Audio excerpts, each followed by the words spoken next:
Mpaka sasa wazungu wanajiuliza, Captain Ibrahim Traore ni binadamu wa namna gani? Mbona ni mgumu namna hii? Haeleweki, misimamo yake ni mikali sana. Wametumia kila aina ya njia kutengeneza urafiki naye, lakini amekuwa mgumu. Wiki iliyopita tulipata taarifa ya kwamba huyu bwana amekataa kujengewa misikiti 200 kutoka Saudi Arabia, akiwaambia jengeni shule, vituo vya afya, leteni biashara, misikiti haitoleta chakula kwa watoto wangu. Kumbuka kwamba Captain Ibrahim Traore ni Muislamu safi. Waliamini kwamba kwa kutumia kigezo cha misikiti basi wangemvuta karibu, akakataa. Basi Captain Ibrahim Traore mpaka sasa amekataa misaada 5 mikubwa. Msaada wa kwanza ni wa kijeshi kutoka Ufaransa. Traore alimaliza ushirikiano wa kijeshi na Ufaransa mwaka 2023, akiukataa msaada wa kijeshi uliokuwa ukipelekwa Burkina Faso kwa miaka mingi, akisema tumekuwa tukipokea msaada kutoka Ufaransa kwa miaka 63 na bado nchi yetu haijaendelea. Hivyo basi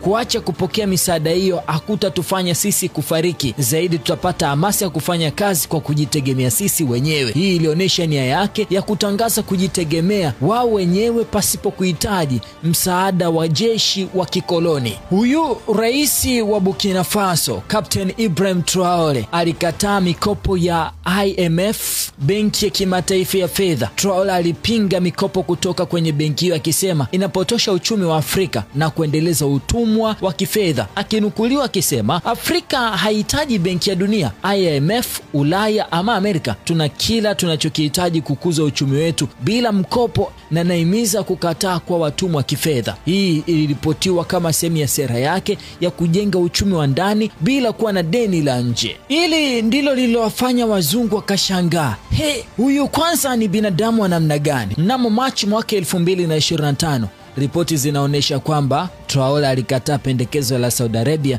la kujenga misikiti 200 nchini kwake, akisema wajenge miundombinu ya kijamii kama vile mahospitali, shule, kwani watoto wake hawatopata chakula kutoka msikitini. Alinukuliwa akisema badala ya misikiti, fedha ziwekezwe katika shule, hospitali na biashara zitakazoleta ajira. Ikidume kimekataa misaada ya kibinadamu ya kimkakati kutoka magharibi. Traore amekosoa misaada ya kibinadamu inayokuja na masharti yanayodhoofisha uhuru wa Burkina Faso.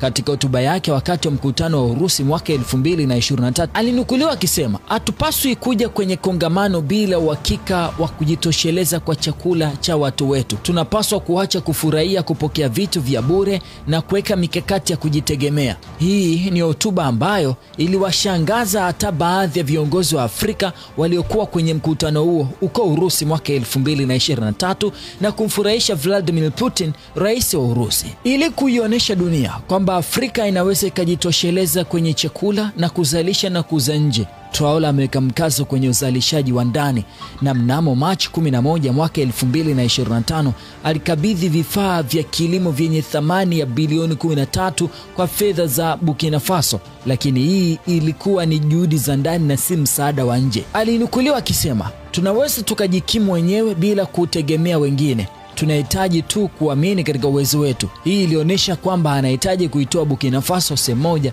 kwenda sehemu nyingine. Amekuwa akihamasisha ujenzi wa miundombinu ya ndani, kupunguza mishahara kwa wanasiasa, ambapo ameongeza mshahara kwa wafanyakazi wa umma na anapendwa, na hiki ndicho kinachosababisha wazungu wanajiuliza Captain Ibrahim Traore ni mwanadamu wa namna gani?